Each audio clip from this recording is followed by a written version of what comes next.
Dampak negatif penerapan bioteknologi. Kamu telah mengetahui bahwa bioteknologi sangat bermanfaat bagi kehidupan manusia. Misalnya, membantu mengatasi kekurangan pangan, penyakit, perekonomian rakyat, dan sebagainya. Namun perlu disadari bahwa dampak negatif dari penerapan bioteknologi juga tidak sedikit. Dampak penerapan bioteknologi terdapat dalam berbagai aspek kehidupan, yaitu terhadap lingkungan, kesehatan, sosial ekonomi, serta etika atau moral. Untuk lebih jelasnya, perhatikan uraian berikut. 1. Dampak terhadap lingkungan. Contoh pengaruh penerapan bioteknologi terhadap lingkungan, misalnya, pembuatan tempe atau kecap dalam skala besar. Air limbah dan kulit kedelai dari proses pembuatan tempe, apabila dibiarkan tergenang dalam waktu yang cukup lama, limbah tersebut mengubah lingkungan menjadi tidak sehat. Jika air limbah tersebut dibiarkan mengalir ke dalam kolam-kolam atau ke lahan-lahan persawahan, kehidupan ikan atau tanaman akan terganggu, bahkan bisa mati. Selain meracuni organisme yang hidup di dalam air, limbah tersebut juga menimbulkan bau yang tidak sedap. Oleh karena itu, perlu ditangani secara baik agar tidak mencemari lingkungan.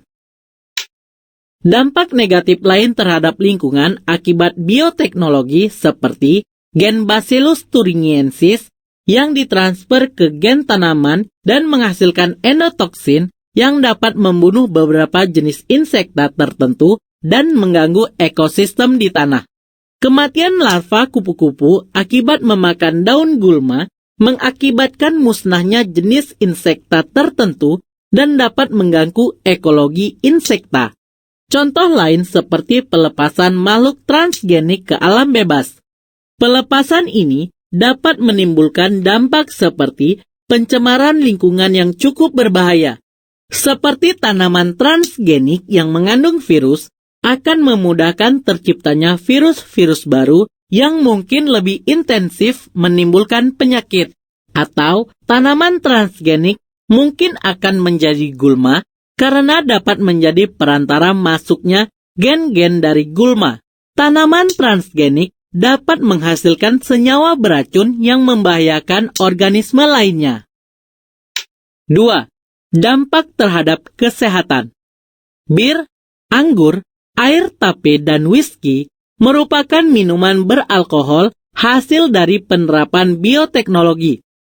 Alkohol yang terdapat dalam minuman beralkohol kadarnya bermacam-macam. Secara alami, alkohol hasil fermentasi kadarnya 12-15%. Karena pada larutan yang berkadar sebesar ini, ragi akan mati. Tetapi, melalui proses penyulingan, dapat diperoleh alkohol hingga 95,5%. Minuman beralkohol ini menimbulkan dampak yang buruk bagi kesehatan apabila diminum dalam jumlah yang banyak. Orang yang sering minum alkohol dapat menjadi ketagihan dan sulit untuk meninggalkan kebiasaan tersebut. Minuman beralkohol, bila diminum dalam jumlah yang banyak, bersifat memabukkan dan menyebabkan kantuk. Contoh lainnya pada penggunaan insulin hasil rekayasa yang telah menyebabkan 31 orang meninggal di Inggris. Tomat flavor saver diketahui mengandung sejenis gen yang tahan atau resisten terhadap antibiotik, sehingga apabila dikonsumsi, dikhawatirkan akan dapat menurunkan daya tahan tubuh terhadap penyakit. Susu sapi yang disuntikan dengan hormon BGH atau bovine growth hormone disinyalir mengandung bahan kimia baru yang punya potensi berbahaya bagi kesehatan manusia. Jagung yang direkayasa sebagai pakan unggas menjadikan unggas tersebut mengandung genetic modified organism atau GMO yang dikhawatirkan membahayakan manusia. 3. Dampak terhadap ekonomi. Bioteknologi berpengaruh terhadap dampak ekonomi masyarakat. Adanya hak paten hasil rekayasa, swastanisasi, dan konsentrasi bioteknologi pada kelompok tertentu. Misalnya, hak paten kapas tahan hama hasil rekayasa genetika Amerika Serikat yang diberikan kepada perusahaan tertentu. Hal ini mengakibatkan para petani tradisional tidak diperbolehkan membuat sendiri bibit tanaman kapas tahan hama, sehingga mereka harus menambah biaya produksi atau tanam. Selain petani, para peneliti juga tidak memiliki kebebasan untuk melakukan penelitian terhadap bibit-bibit tanaman hasil rekayasa genetika tanpa izin dari pemegang hak paten. Kondisi seperti ini dapat menghambat kemajuan dan perkembangan iptek. Adanya kesenjangan ekonomi antara peternak kecil dan pemilik perusahaan besar. Misalnya, penggunaan hormon pertumbuhan sapi BGH atau Bovine Growth Hormone dapat meningkatkan produksi susu sapi hingga mencapai 20%. Apabila keadaan ini terus berlangsung, peternak kecil yang tidak memiliki cukup modal untuk memperoleh BGH, sedikit demi sedikit peternak kecil akan tergusur, bahkan dapat mengalami kebangkrutan.